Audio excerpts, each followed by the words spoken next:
listening to the Terrific Teacherpreneur, a podcast for teachers looking to grow a successful online business. Your host, Alex, was able to transform her Teachers Pay Teachers store from a small side hustle into a profitable full-time business. She now helps other teachers do the same. Listen along for actionable tips and helpful wisdom about business and marketing as a teacherpreneur. Here's your host, Alex.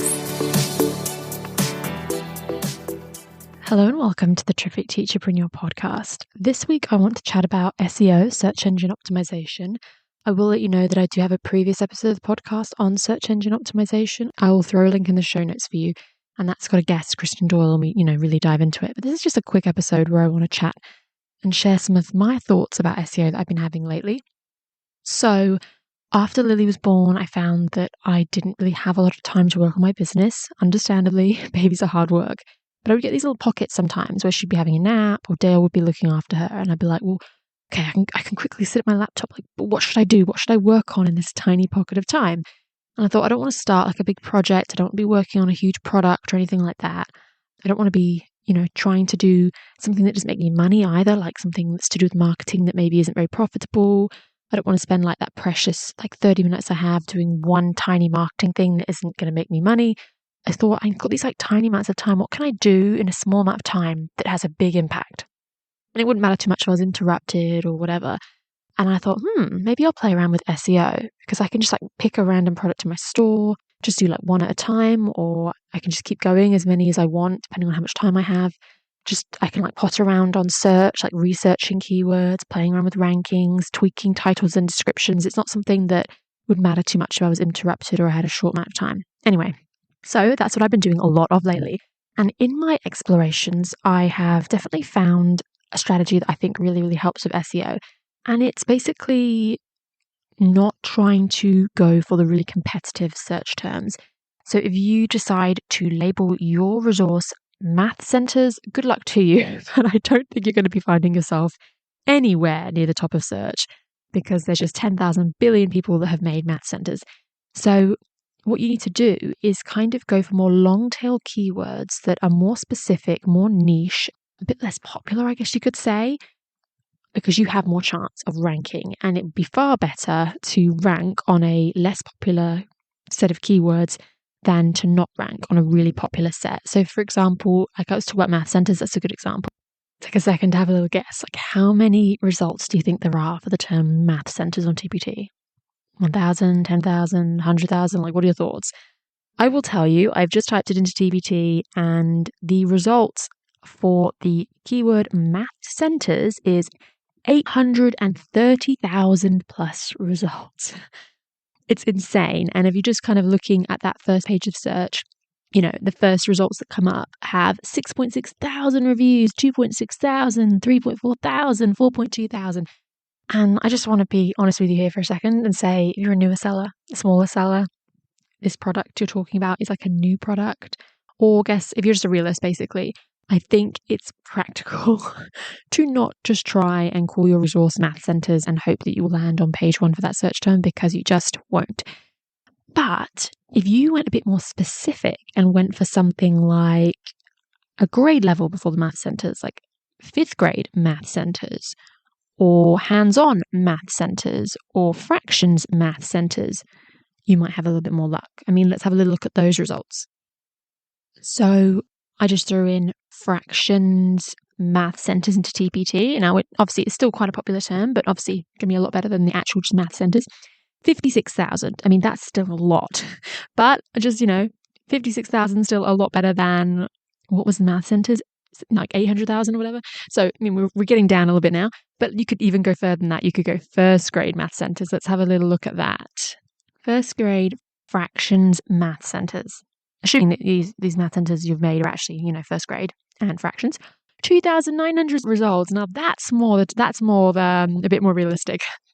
We still have some strong products on that first page. We've actually got some, with less reviews, no reviews, that kind of thing.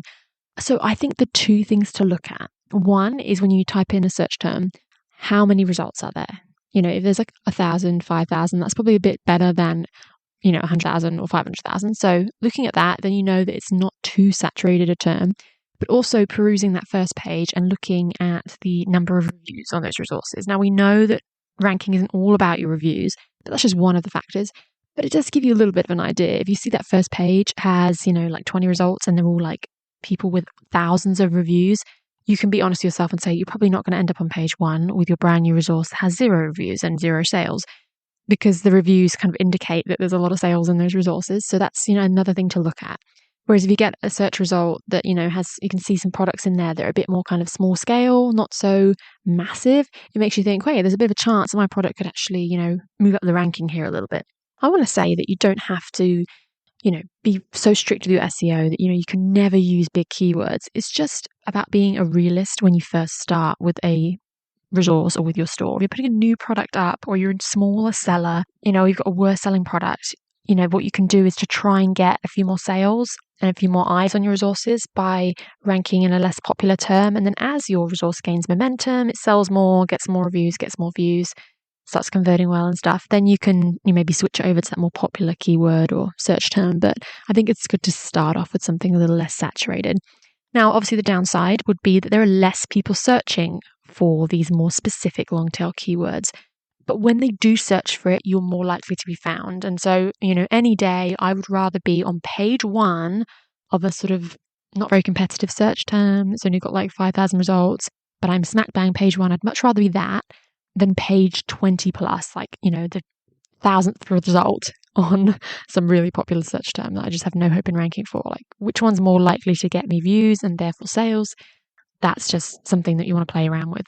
And when you're doing these SEO, tweaks and stuff, you do a little bit of research on TPT search on the website, maybe brain dump some keywords and like play around with what you think would work, and then just have a little tweak on your title and descriptions, like throwing in keywords, extra ones, or switching out keywords, and then, checking back on those rankings a little bit later, maybe an hour later, maybe a day or a week later, to sort of see whether you've moved up a little bit or whether you're finally ranking on a different search term. So I guess I think of SEO as a bit like a 3-part thing. You call it like the SEO sandwich. Like, one level is you first research keywords, brain dump, go on Google, have a think about things, think about what teachers would search, go on to TPT search, go to the drop down menu, see what people are searching for. For some search terms, you can even scroll to the bottom of the page and it has suggested terms, looking at what other people are calling their resources. Like, all that research phase is like level 1. Level 2 is the experimentation, where you go and actually make changes to your product's title and the first few lines of your description, the snippet. And then level 3, final level, is you go back in sometime later to TPT and just check where your product's showing up. Like, is it showing up higher? Is it showing up lower? Is it showing up at all? So you're sort of checking your rankings before and after, and in the middle you make that change. So I want to wrap this episode up. I just wanted to share that I think if you want to sell more resources, if you want to get more views, if you want to rank higher in TPT, it is worth going for some more less competitive search terms and not trying to rank for the really, really popular stuff, because you're just kind of wasting your time and your beautiful product is just, gathering dust on page 20, and that's just heartbreaking for everyone. So have a little play around with that. Your action item for this week is to pick a resource and make some SEO tweaks. So maybe go to your product statistics, filter from like bestseller to worst seller, go down to your worst sellers, maybe toggle across and look at the views, because you can't really rank by views, but you can rank by what sells and then look at views and have a look. Have you got any resources that have like less than 100 views or like only a few hundred views or whatever, something that's just not getting seen? And then do that little SEO sandwich, play around with some of the keywords, see if you can get that resource finally ranking or ranking slightly higher. And I think that that's just a really great use of like 20 minutes. Definitely highly recommend it, especially if you have a baby like I do. Anyway, I really hope that you've enjoyed this episode and it's given you some food for thought. If you're ever really struggling with search engine optimization, you can always jump into the Terrific Teacherpreneur Facebook group. I'll put a link in the show notes. You could always make a post in there and say, hey, I'm really struggling. This is my product. What could I title it? What do you think a teacher would search? What would be a better keyword? Help me out here. And you could always do that if you're getting really stuck. And hopefully you'll get a few replies. But I hope that you have a terrific day. Thank you for listening to this episode of The Terrific Teacherpreneur. If you're enjoying the show, please feel free to rate, subscribe, and review on your preferred podcast listening platform. We really appreciate that effort. Come back for more actionable tips and helpful wisdom in the next episode with your host, Alex. Until then.